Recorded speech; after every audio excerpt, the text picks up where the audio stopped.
మనం ఎప్పుడు కూడా ఇదే పరిస్థితి మనం కంటిన్యూ చేసుకుంటున్నాం.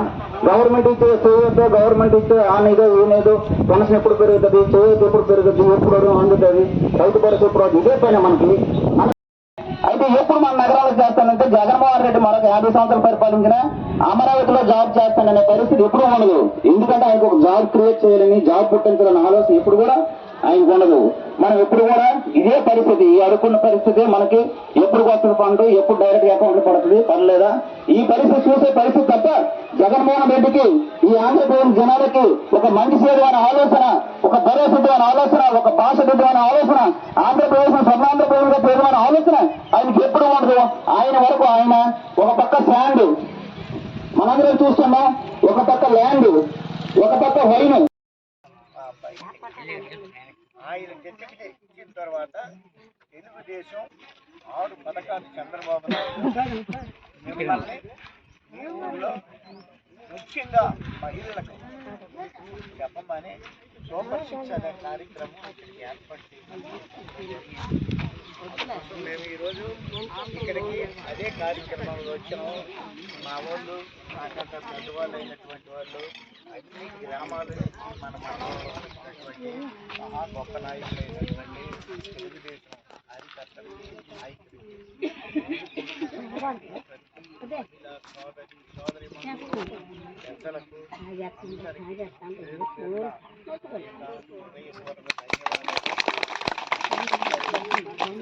ఈరోజు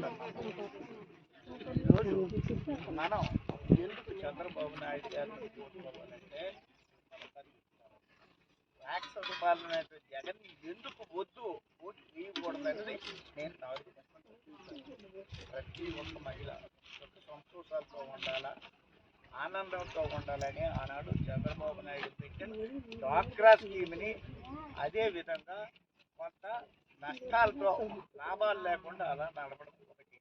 రెండవది సంక్రాంతి పండుగలు ప్రతి ఒక్క మహిళ పండుగ చేసుకోవాలి, పండుగ నాడు సుఖంగా ఉండాలి అనే శంకరన్న కానుక సంక్రాంతి కానుక ఇచ్చాడు 6 వస్తువులు. అది జగన్ తీసేసాడు. అందుకోసం ఆయనకి మనం ఓటు వేయకూడదు. ఇంకా రెండోది ఆయన వచ్చి అన్నా క్యాంటీన్, మీరు టౌన్ వెళ్ళారు, పనులకి వెళ్ళారు, 5 రూపాయలు కొట్టి ఇప్పుడు మా అబ్బాయి పెడతాడు ఫ్రీగా 650 మందికి 750 మందికి పెడతాడు. అదే చంద్రబాబు నాయుడు గారు 5 రూపాయలు టికెట్ పెట్టి ఎంతమంది ఎన్ని వేలు మంది వచ్చినా శ్రీకాకుళంలో అన్నం పెట్టే కార్యక్రమం అది కూడా జగన్మోహన్ రెడ్డి.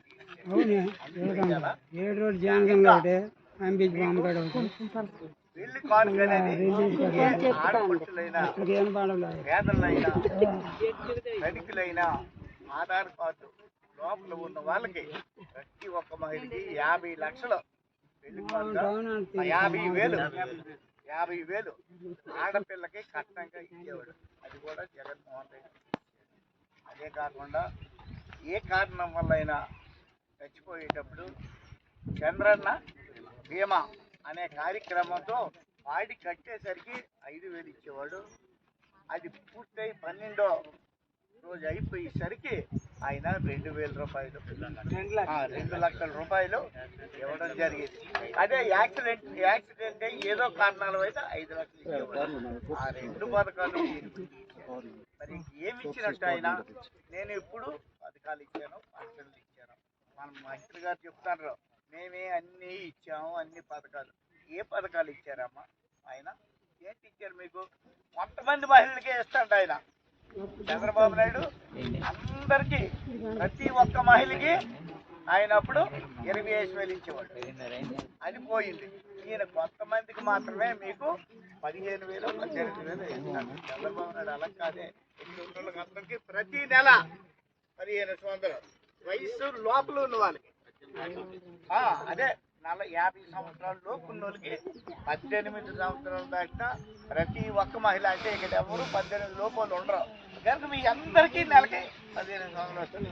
అది చంద్రబాబు నాయుడు. అది ప్రతిసారి మన ఇతను ఊళ్ళో మొత్తం రింగ్ రోడ్డు కానీ, సుశాన్ వాటిక రోడ్డు కానీ, అలాగే మలాయిలు కూడా కొన్ని అప్పుడు ఇబ్బంది అయినప్పుడు ఏంటో జరిగింది. ఇప్పుడు కూడా తన అబ్బాయి శంకర్ గారు ఎమ్మెల్యే సీట్ రావడం జరిగింది.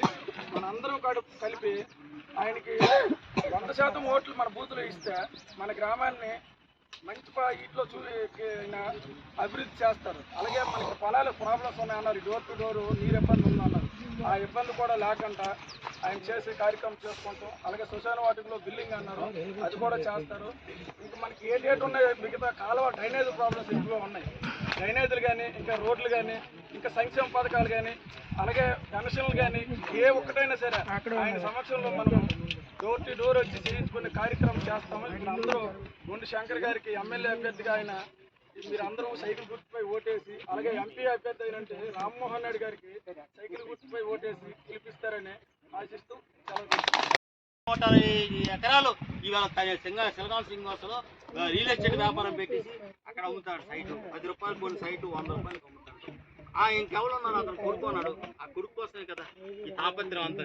కానీ శంకరు వాళ్ళకి పిల్లలున్నా ఈ రోజు ప్రజల కోసం సగం కొంత అమౌంట్ అంత పెట్టేస్తారని నేను అన్న. ఎవరి పిల్లలు వదిలేస్తే ఎంతో కొంత అమౌంట్ ప్రజల కోసం పెడతారు.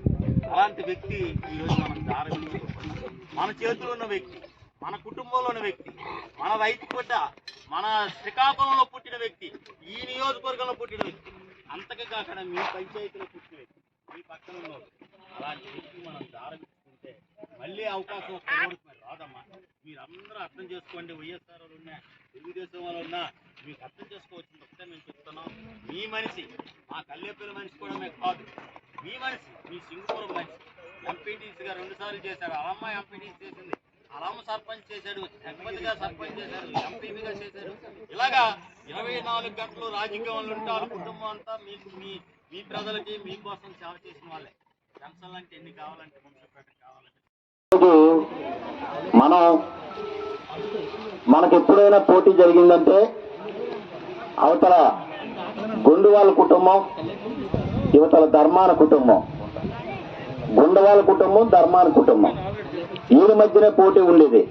మనం అందరం అనుకునే వాళ్ళం గుండ కుటుంబం ఒక పెద్ద కుటుంబం అని, వాళ్ళు చరిత్ర గల వారని, అదేవిధంగా ధర్మాన ప్రసాద్ పెద్ద నాయకుడు, మంత్రి, అలాంటి పెద్ద కుటుంబంలో వచ్చిన అతని నాయకుడని. వాళ్ళ మధ్యనే ఎన్నికలు జరుగుతాయి. మనం సామాన్యమైన ప్రజలం, ఓట్లు సామాన్య ప్రజలం కాబట్టి ఏదో వీళ్ళిద్దరి మధ్యన ఎవరో ఒకరికి మనం ఎన్నుకుంటూ అలా స్వతంత్రం వచ్చిన తర్వాత మనం జరుపుకుంటూ వస్తున్నాం. కానీ ఈరోజు ఒక మార్పు జరిగింది. మీరు అర్థం చేసుకోండి, ఈరోజు ఒక మార్పు జరిగింది. చంద్రబాబు నాయుడు ఒక